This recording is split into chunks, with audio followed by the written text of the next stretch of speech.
Simon heard that Trypho had assembled a large army to invade the land of Judah and destroy it, and he saw that the people were trembling and fearful.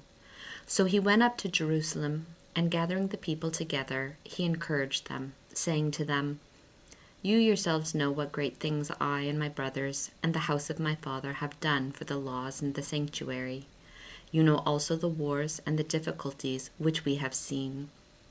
By reason of this, all my brothers have perished for the sake of Israel, and I alone am left.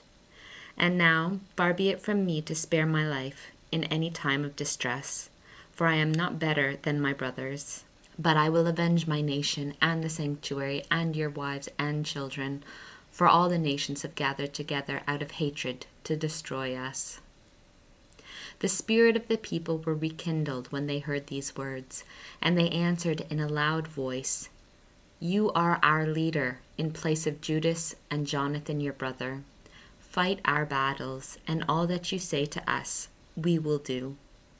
So he assembled all the warriors and hastened to complete the walls of Jerusalem, and he fortified it on every side. He sent Jonathan the son of Absalom to Joppa, and with him a considerable army. He drove out its occupants and remained there. Then Trypho departed from Ptolemais with a large army to invade the land of Judah, and Jonathan was with him under guard. And Simon encamped in Adida, facing the plain. Trypho learned that Simon had risen up in place of Jonathan his brother, and that he was about to join battle with him. So he sent envoys to him and said, "It is for the money that Jonathan your brother owed the royal treasury in connection with the offices he held that we are detaining him. Send now 100 talents of silver and 2 of his sons as hostages, so that when released he will not revolt against us, and we will release him." Simon knew that they were speaking deceitfully to him, but he sent to get the money and the sons, lest he arouse great hostility among the people, who might say, "Because Simon did not send him the money and the sons, he perished." So he sent the sons and the 100 talents, but Trypho broke his word and did not release Jonathan. After this, Trypho came to invade the country and destroy it, and he circled around by the way to Adora. But Simon and his army kept marching along opposite him to every place he went. Now the men in the citadel kept sending envoys to Trypho, urging him to come to them by way of the wilderness and to send them food. So Trypho got all his cavalry ready to go. But that night a very heavy snow fell, and he did not go because of the snow.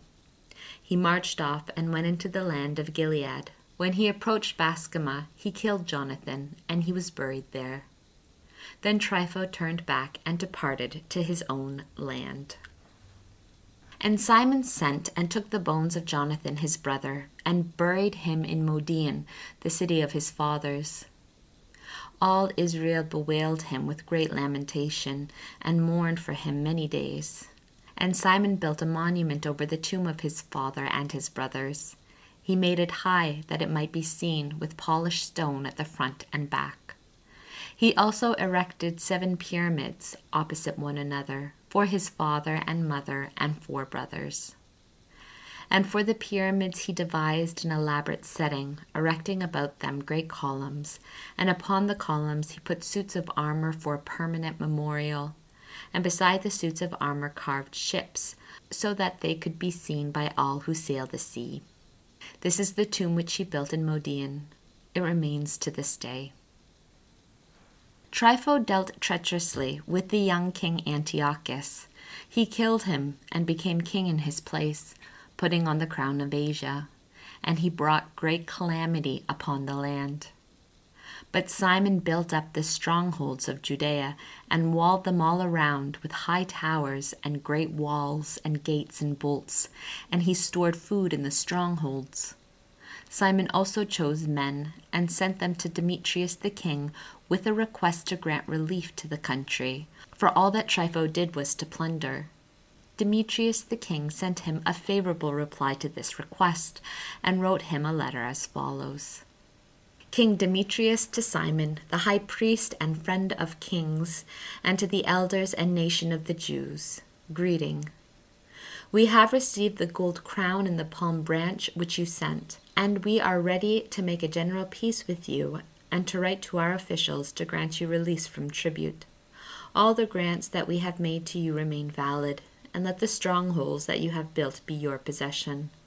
We pardon any errors and offenses committed to this day, and cancel the crown tax which you owe, and whatever other tax has been collected in Jerusalem shall be collected no longer. And if any of you are qualified to be enrolled in our bodyguard, let them be enrolled, and let there be peace between us. In the 170th year, the yoke of the Gentiles was removed from Israel, and the people began to write in their documents and contracts, in the first year of Simon, the great high priest and commander and leader of the Jews. In those days, Simon encamped against Gazara and surrounded it with troops. He made a siege engine, brought it up to the city, and battered and captured one tower. The men in the siege engine leaped out into the city, and a great tumult arose in the city. The men in the city, with their wives and children, went up on the wall with their clothes rent, and they cried out with a loud voice, asking Simon to make peace with them. They said, "Do not treat us according to our wicked acts, but according to your mercy." So Simon reached an agreement with them and stopped fighting against them. But he expelled them from the city and cleansed the houses in which the idols were, and then entered it with hymns and praise. He cast out of it all uncleanness and settled in it men who observed the law. He also strengthened its fortifications and built in it a house for himself. The men in the citadel at Jerusalem were prevented from going out to the country and back to buy and sell. So they were very hungry, and many of them perished from famine.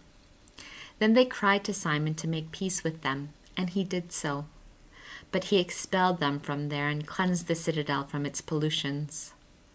On the 23rd day of the second month, in the 171st year, the Jews entered it with praise and palm branches, and with harps and cymbals and stringed instruments, and with hymns and songs, because a great enemy had been crushed and removed from Israel.